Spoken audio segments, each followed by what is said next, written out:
Oh, I so hope I don't get in trouble for that. Oh, Jesus.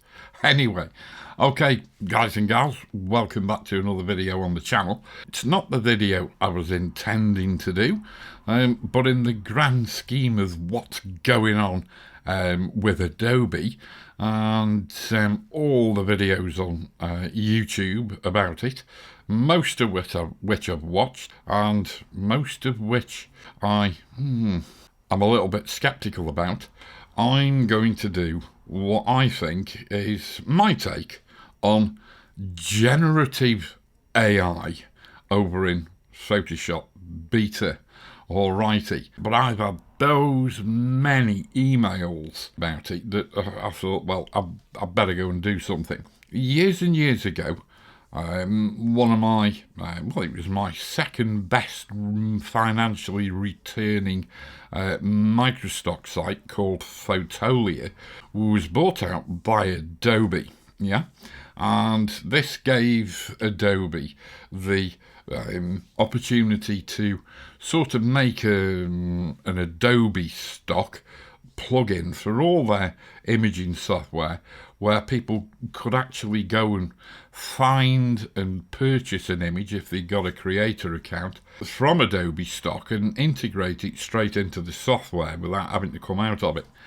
And of course, so Adobe is sitting on this massive bank of images that they inherited from A, Photolia, and B, everybody else who's continued to upload to Adobe stock, yours truly included, okay? So there's a lot of different ideas about how this is going to work when it goes to final rollout. The other thing you have to remember is that all the sites on the internet, Midjourney, ChatGPT, Stable Diffusion, if we look at an article on the internet about Stable Diffusion, Getty Images is suing the creators of AI art tool Stable Diffusion for scraping its content. I mean, Jesus, if you were going to piss a stock site off, Getty are not the ones to piss off, but well, there you go.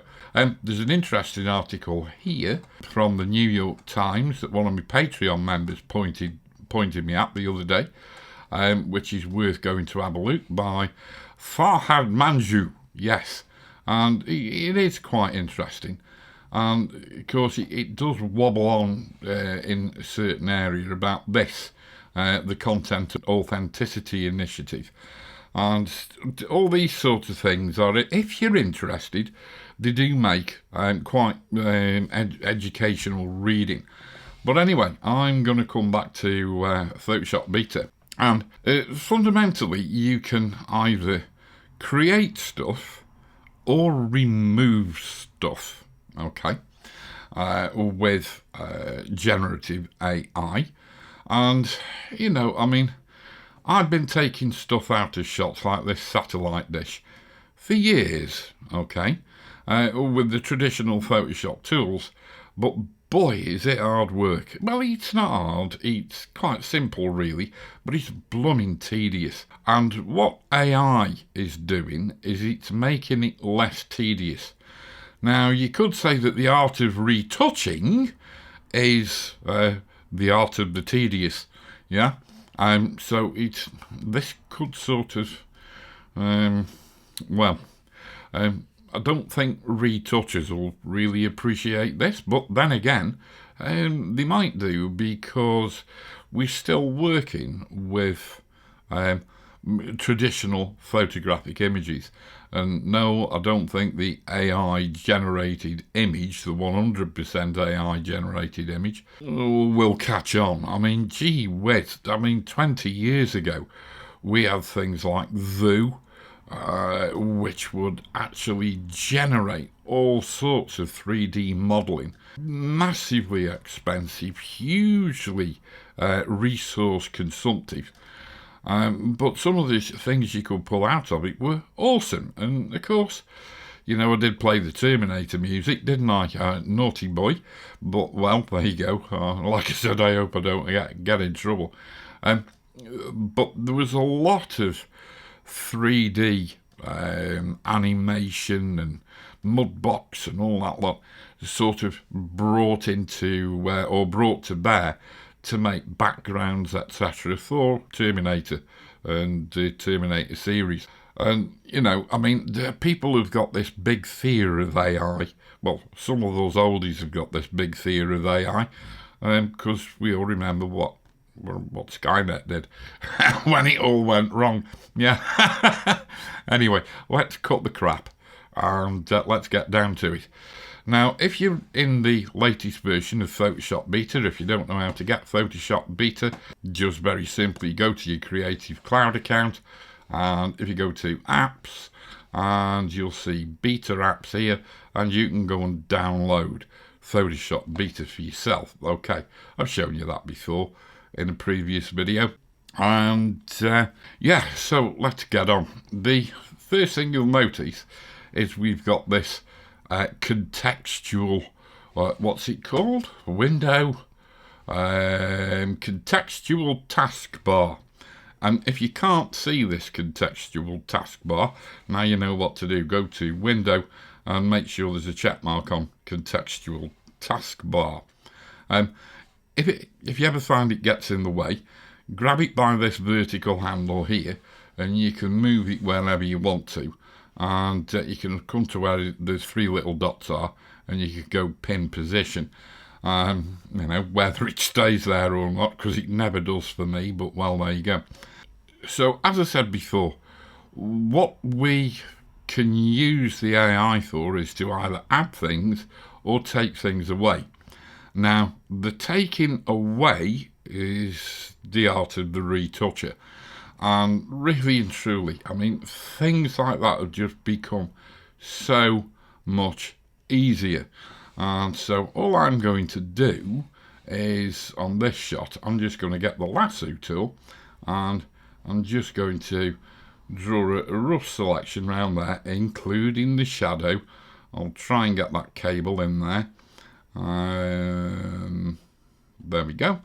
And I'm just going to go to Generative Fill. Alrighty. And then we get this description box. Decide what you'd like to generate, or feel free to blah blah blah. When you're trying to remove things, I suggest leaving it empty. Okay, so let's just go and click generate. And this is taking place by uploading the image to the Adobe server. So you do need to be connected to the internet, and it's uploading to the Adobe server, and then it's going to do its thing, and then it's going to return 3 results, and they're going to pop in here. So let's just wait for that to happen, because the servers might be a bit busy, and my internet is driven by a hamster on a wheel. So there you go. So we've got 3 options there, and that's the first option, this is the second option, and that's the third option. And the options will vary all the time. And I'm surprised, this is the first time I've done it on this image, and it hasn't actually brought part of the tree across the wall and put a shadow in there. But, I mean, it's replaced the actual satellite dish with the brickwork, and I just think that's stunning. However, there is a slight resolution problem. It doesn't cope very well with noise in an image, and it doesn't cope 100% well with fine textures. So if we come into this image at more than 100%, you can see that it's looking a little bit washed out. And of course, what we could do, seeing as we're on this, you notice this new sort of icon down here means it's sort of AI generated. What we could do is just go to filter and go to noise and just go add noise, and there you go. We could sort of play around with monochromatic Gaussian noise, and I think it needs to come down a little bit. You could also put it on the camera raw filter and introduce a little bit of fine grain noise through the effect panel there. But that's sort of matching, and I'd say that's okay. And as you can see, it's put that add noise in as a smart filter with a mask. So if there's places where we didn't want to see quite so much of that noise that's adding a bit of detail in there, we could go and mask it out, because you can treat this very much like, to all intents and purposes, just a straightforward image layer. But you see, that is all that's on that layer, and there's the fade and the blend, etc. And I just think it works exceptionally well to really get a good idea of how well this AI can remove things. And I'm hoping this works, because you get so many different results every time you try it. But this lamppost, now really and truly I should go into it at 100% to make this selection, but I'm going to stay out where I am and just try and get a pretty accurate selection going round here, and just click past the end of that windowsill, and then hopefully if we come all the way down here out to the bottom of the image, back up the lamppost but encompassing the shadow on the near wall, and then come up this window here and just join that selection up, then hold down the shift key so we can add another selection, and let's go and take out, or select if you like, the shadow that lamp post is creating on the wall. And then we're going to go to Generative Fill again and leave the description box blank, and we're going to go generate, and let's see what it does.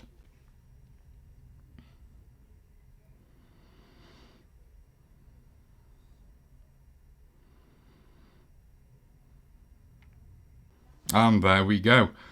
And I mean, for goodness sake, just look at that. It's taken the shadow out the wall, it's taken the lamppost out, and it's rebuilt a chunk of that window. Let's go into it at 100% and go across there like that. And you know, I mean, wow. Let's have a view of another one. That actually looks a bit better. What's the third one look like? That looks even better still. Now, there is maybe a little problem. If we go into it at more than 100%, so now we're up at 300, you can see where the blend is taking place and where the original brickwork was.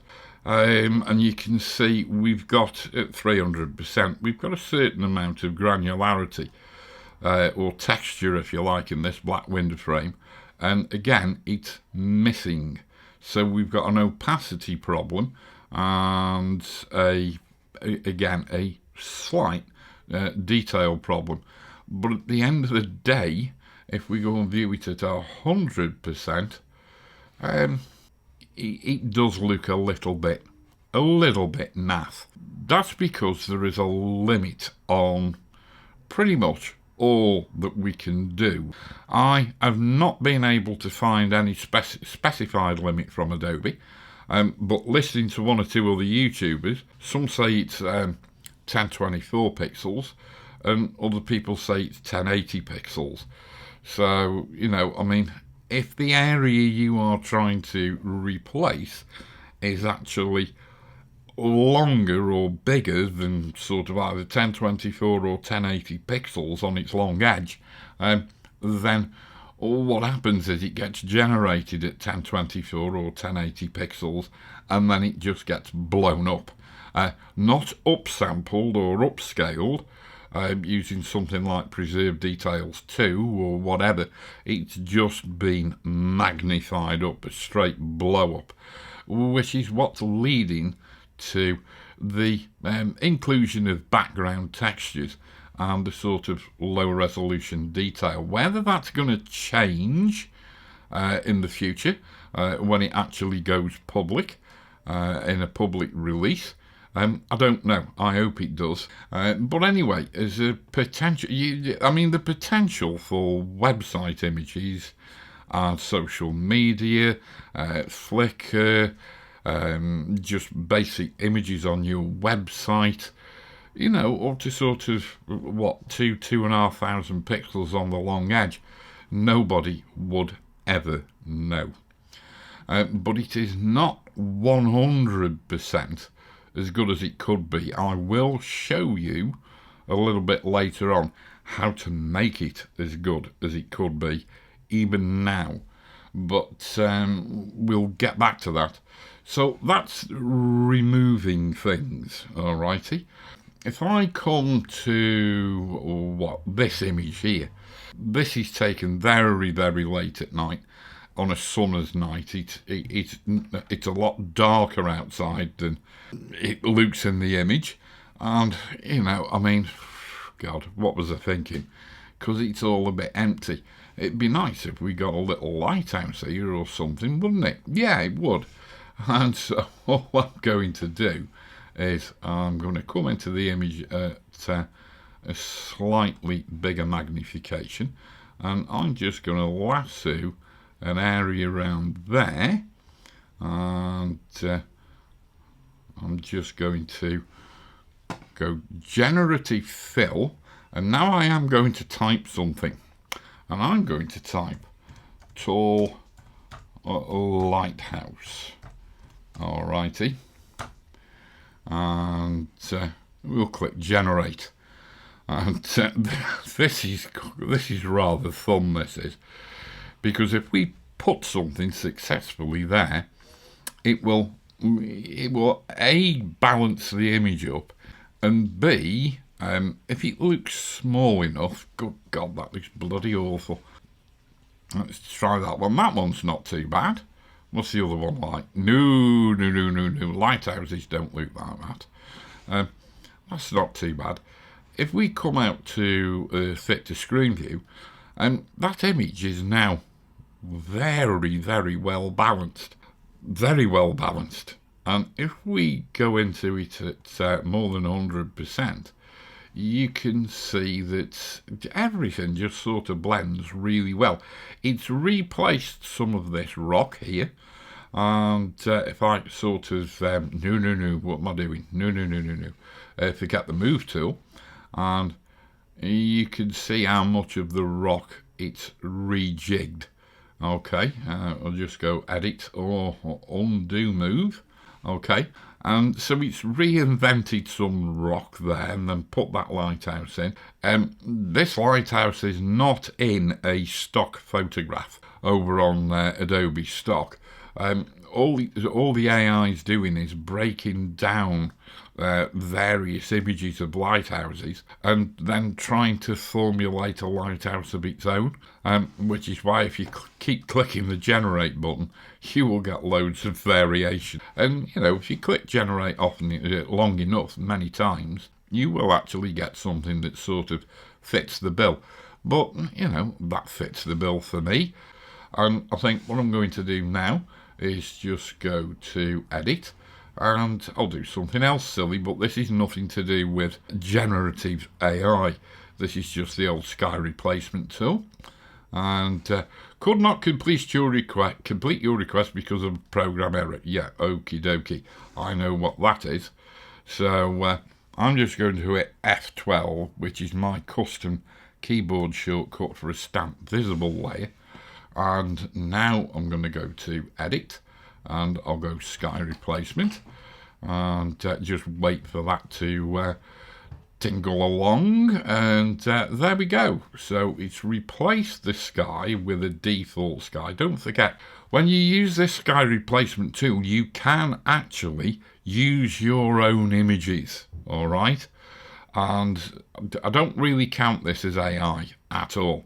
It's just using images which are either stock supplied images that come with the tool, or you can actually go and add your own by clicking there. So there we go, and I will just click OK because it's evened out the sky. it's done what I want it to do. I'm actually going to put that lot is already in a group. I'm just going to compress or close the group down, or unexpand it, collapse it, that's the word I was looking for. So now I've done that, I want to make some changes, but of course this sky replacement group, which I've now collapsed, really does need to have an adjustment put on it, but you can't put an adjustment on a multiple element group. So I'm going to hit F12 again and generate myself a stamped visible layer, and then I'm going to click on use saturation, and I'm going to select the blues, rather like that. I'm going to clip it to this underlying image layer here, and we're just going to desaturate the blues and just take them down a little bit, possibly not desaturating them that much. And yeah, I think that will just about do. So the only thing that I need to do to this image now is, yeah, I'll go and stick a vignette on it. Well, where's the vignette button gone for Lumenzia? There we go. Let's fire up Lumenzia. Let's go and throw a vignette on it. And yeah, there we go. I might just sort of darken it down a little bit. Okay, just with the old curve. And yeah, I'm rather liking that. And then all that's left to do is to go to, I'm just going to go and flatten the image. Alrighty, and then I just need to repair this reflection of the vapor trail which we covered when we did the sky replacement. And to do that, I'm not going to use this new remove tool, and I'm not going to use any AI tool. I'm just going to get the old spot healing brush, and we're just going to come in there, make the brush a little bigger, or rather like that, and I'm just going to do that, and do that. Whoops-a-daisy, don't need that. And just scrape across there, dot that out, dot that out, dot that out. And yeah, I don't think that's looking too bad at all. And so what we'll do is we'll come out to a fit to screen view. And yeah, I'm quite liking that, especially when you consider where we started, which was, if we scroll that down, open, that's where we started, and that's where we finished. And, you know, I mean, what's wrong with that? That's all right. Make a nice print, that would. Yeah, okay. So, one of the main things that gets talked about in a lot of videos, we'll come to this image. We're going to see an alternative to this image in a moment, but using it for canvas extensions, etc., etc. This generative AI does not work in the way that people say it does. All right, and if you try doing it on a full resolution image, this is a full resolution image, 6,749 pixels by 4,589 pixels at 300 pixels per inch. Alrighty, so what you see people doing is this, and they'll go crop, and most people are actually doing this one-to-one thing, and showing it you as a square, and then just sort of bringing the square crop out like that until it matches the image height, and then they sort of scooting the image along a little bit rather like that. Then they're going to go there and get the rectangular marquee tool, and I will actually just make the image a bit smaller so we can see what we're doing, and we will do a selection all the way down there of that empty space, and just having a little bite out of the image on the left hand side as well, so you've just got this little overlap, and then hold the shift key down and make another selection on the other side, again taking a little bite of the image, a little overlap there, and then going generative fill and leaving that blank and just hitting generate. Okay, and this looks great as long as you don't make the image look any bigger on your screen. You'll see what I'm talking about in a minute. Alrighty, so there's the first version. That's not looking very good. I don't know what the hell all this red stuff is down here. There's the next version, and there's the next version. That's not too bad, I don't suppose.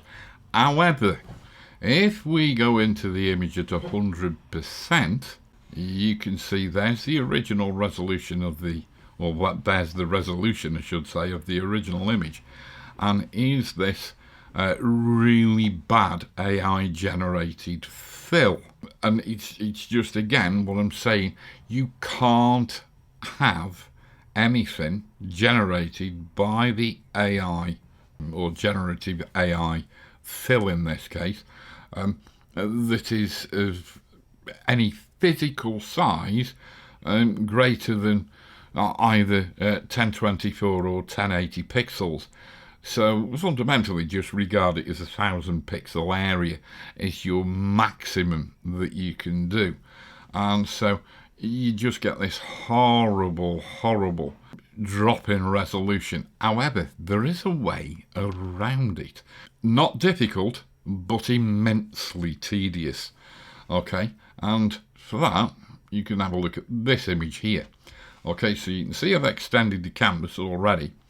And if we blow the image up to 100%, like that, and we scroll down, and we scroll across, and we keep going, I've actually done one pass here, and there you go. And yes, it's created some sort of shonky outbuildings here, but you'll notice the light's travelling in the right direction. We've got a new bush here. There's an original bush. There's the shadow going from the original bush. Here's the new bush, yes, and there's all the shadows going from there. And it's analysing the lighting and the direction of shadows and highlights in the image, and it's actually producing content. And because this rectangle is smaller than either 1024 or 1080 pixels, the resolution matches. It does have a problem with mismatching noise, but what I'll do is I will go and do another one. So we'll get the rectangular marquee tool, and we'll just come in with a little bit of overlap, and you can see the black dimensions box there. And all I'm going to do is to run it with a little bit of overlap and keeping both the width and the height below 1000 pixels. And if I let go and then go generative fill, and I just leave it all blank and go generate, and let's see what happens.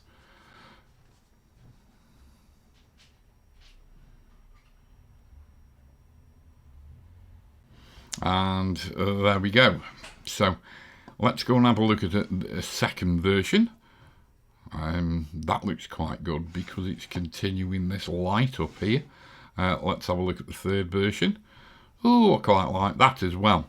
Yeah, so I'm going to elect to use that version. Now, can you see there is a little tiny edge going up there where it's slightly darker, and it's not continuing the noisy texture of the sky. So what I'm going to do is just keep that selected, and I'm just going to add a little brightness contrast layer, and just come to the brightness and just move it, watching this edge here. Okay, and let's just brighten it up a little bit. We need to pin it to the underlying layer, or clip it to the underlying layer, and we can just see that if we move that slider just one, it sort of matches up a lot better. So I'm now going to select that other layer as well, the actual imaging layer, and then I'm going to go merge layers. All right, so that's now applied the mask to the image layer. That's been the image, part of the image that's been created by the AI, which is that. Alrighty, and so we'll turn that lot back on and staying on this layer. Let's come into it at a slightly bigger magnification, and let's now go filter and go to noise, add noise, and look at that perfect match just at 1.07 Gaussian monochromatic. So we'll click OK, and then fundamentally all you need to do is to work your way up the image in little squares, less than 1,000, just less than 1,000 pixels, and just generate the fill as you go along, and you'll build up that side of the image, and then come over here and start building up this side of the image as well. And I've just got to go and make a quick phone call. So what I'm going to do is I'm just going to leave it here, and then I'll show you what the image looks like when it's been completed, because you don't want to sit here watching me do all these blooming squares now, do you? So I'll see you in a bit. Okay, so as you can see, I've done all the way up the right side, I've done all the way up the left side, and you're joining me as I'm about to go and do the last one. So let's come into 100%. Let's slip over to the navigator. Let's pull up to there. Scroll past it a little bit. Scroll past there so we can see the edge. Go and get the rectangular marquee tool again. And just for this one last time. There we go. And we'll go Generative Fill, Generate. Put in nothing in the, or type in nothing in the description box. And let's just wait for it to do its magic thing. And there we are. So that's variation 1. That's variation 2. That is variation 3. I think I'll go with variation 3. The first thing I'm going to do is just go filter, and we'll add that same level of noise. Or I can't remember what it was last time you saw it, but I've actually been playing around with it and I've come up with 1.12% Gaussian monochromatic, and we'll click OK, and then just see, does it marry up? I've just got a little bit of a line going there, so I just think what I'll do is come in, adjustments, brightness, contrast, clip that to the underlying layer obviously, and just lift it just a little bit like that. Okie dokie. Still got a bit of an artifact there, but if I was that desperate, I could actually go in and retouch that artifact. And you know, you've just got to say to yourself, what is it you're trying to achieve? If we needed to expand this for a print, and believe you me, we've done a damn good job. You'll notice, as I said before, that it doesn't cope with noise very well. It tends to denoise things, and it's not using the stars. You see, I've got motion trails on the stars in the shot, and it's not actually picking up the fact that I've just got a little bit of motion blur on the stars. So it's inventing the stars itself, but you can see it's actually inventing stars with different colours in them, which is what we've got over here. And all in all, it impresses the bejesus out of me. You think, oh, well, is that a repeating pattern there? Well, yes, it is, but that's not really a repeating pattern, because that is the real image, yes. And if we turn these layers off, you can see that that is indeed the real image. So, let's go and turn those layers on. Let's come out to a fit to screen view. Yes, I suppose I could have done something a little bit different down here,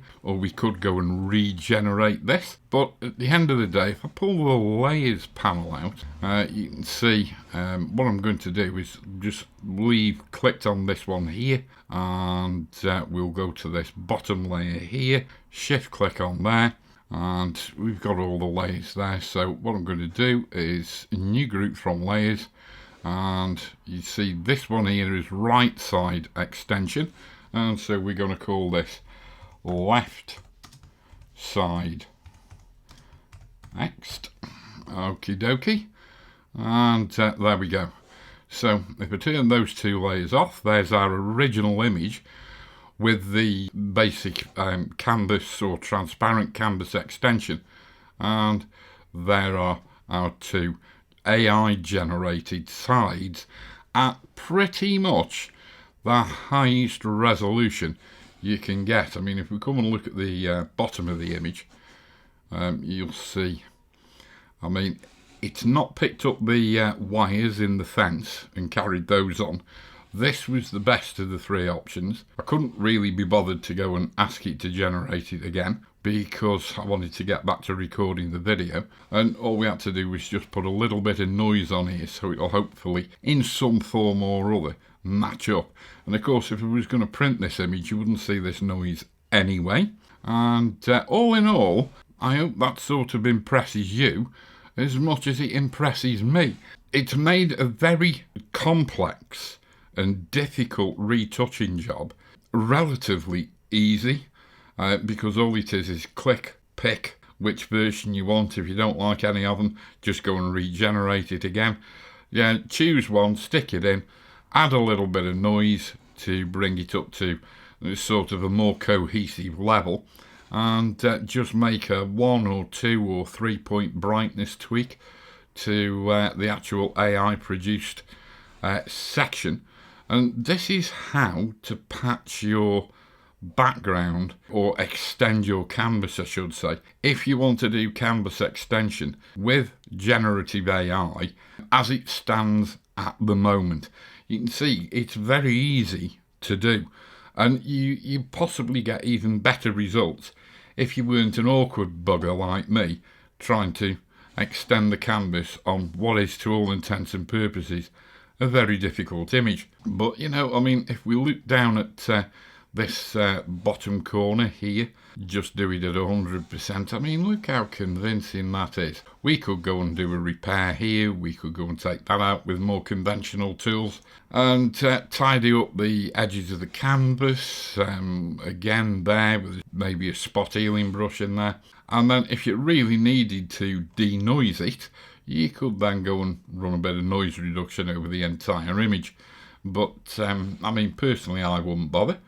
And there we go. So we have now got a relatively even resolution image at what, 6349 by 6749 pixels at 300 pixels per inch.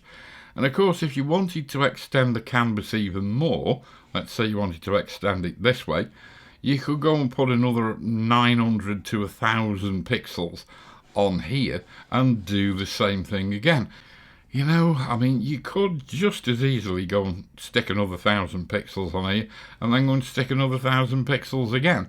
But you've got to do it this way at the moment to get the full resolution, because you have to remember that the content that the generative AI produces will only be 1:1 or perfect resolution if it is less than either 1024 or 1068 pixels on its longest edge. Yeah, I'm really impressed with it, because this is a day's worth of work.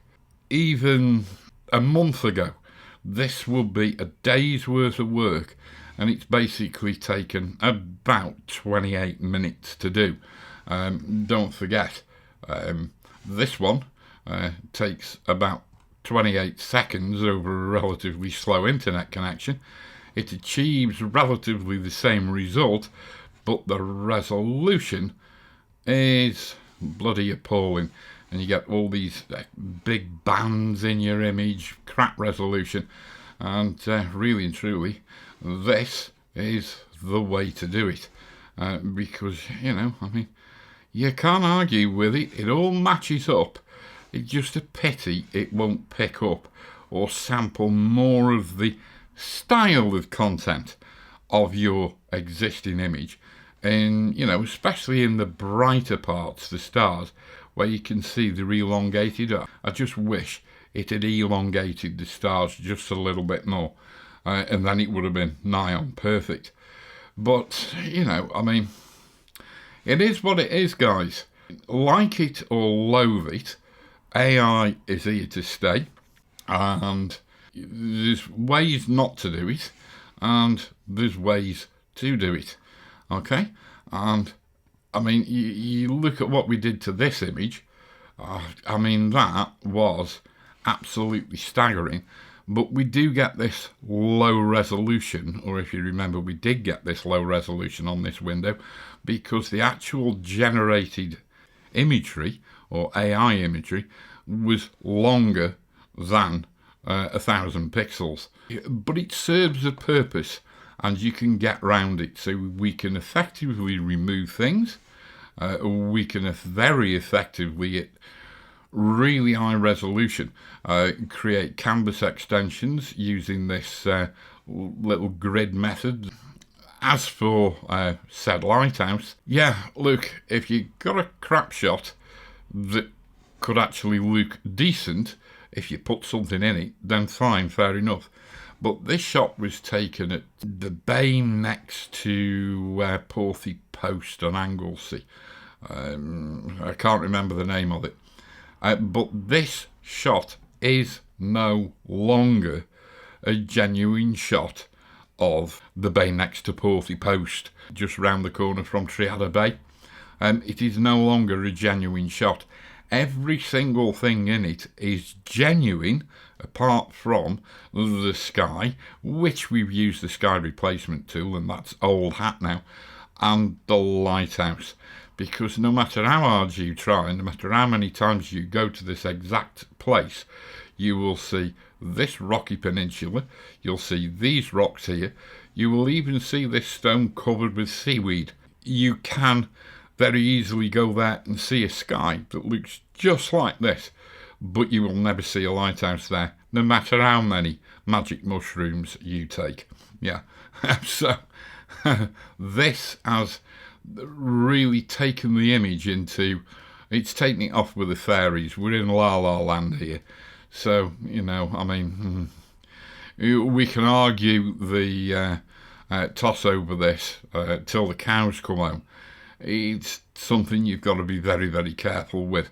If you were wanting to do a print of this and just not say where it was, then that's fine. If you're wanting to do a commercial print for sale, that's fine as well. Just don't say where it is, because that lighthouse doesn't exist anywhere in the world, let alone anywhere in the UK or anywhere in Wales or anywhere on the island of Anglesey. It just doesn't exist. But at the end of the day, if you're wanting to make an image up and make a mediocre shot look all right by putting something in to balance the shot out, then fine, go ahead with it. Just do not try to say that it's something it isn't, because just this little thing here makes this shot a complete pile of fiction. I don't believe the sky replacement tool makes it a total work of fiction, but the inclusion of this lighthouse does. So, you know, I mean, it depends what you want to do with the image. And, yeah, what we could do is duplicate that down here upside down and then maybe distort it a little bit and then fade it out and dissolve it with blend modes, etc. So we put a little reflection of the top of the lighthouse in here. But then again, what I was trying to do was create a lighthouse that visually and contextually was that far away you wouldn't actually see its reflection in the water down here. But, you know, end of the day, it is what it is. It's been a bit of a long video, that, guys and gals. Hope you found it useful, hope you found it interesting. It's my personal way of mentally coping with the, I won't say the problems of AI image generation, but how to feel as if I can get it to do a little bit of something for me, as opposed to ruin my bloody profession. Okay, All right, guys and gals, I'm going to shut up now because it has been a long one. So stay safe, stay well, keep taking the pictures, and until the next time, tooroo.